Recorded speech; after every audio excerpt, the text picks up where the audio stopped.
What's happening in Lebanon today isn't fate, nor is it an inevitable result of geography or eternal conflict. What's happening is the result of a single decision. A decision made by an armed group called Hezbollah, which turned the Lebanese state into a front, and national decision-making into a hostage, and the Lebanese people into fuel for regional adventures that have nothing to do with Lebanon's interests. Let's say it clearly, Hezbollah decided long ago to be an outlaw organization.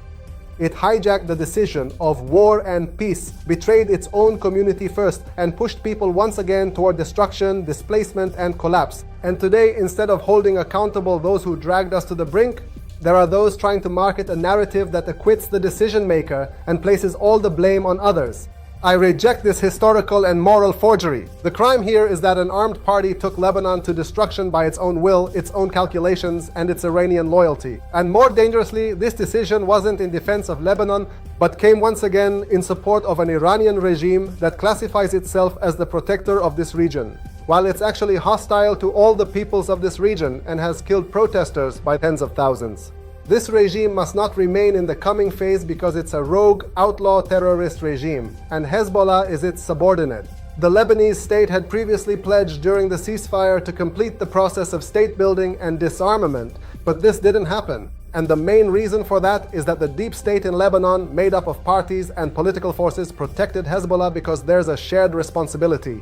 Today, the responsibility is twofold. Hezbollah is responsible because it hijacked the state and hijacked the decision of war and peace, and so are the others complicit with it in the Lebanese state's political structure, who shared financial interests and corruption. And this means they are the ones who bear the responsibility. Political forces that participated in the Lebanese government for 40 years are the ones who committed this crime and are partners with Hezbollah. Even if some of them claim to criticize Hezbollah and criticize its weapons and its project.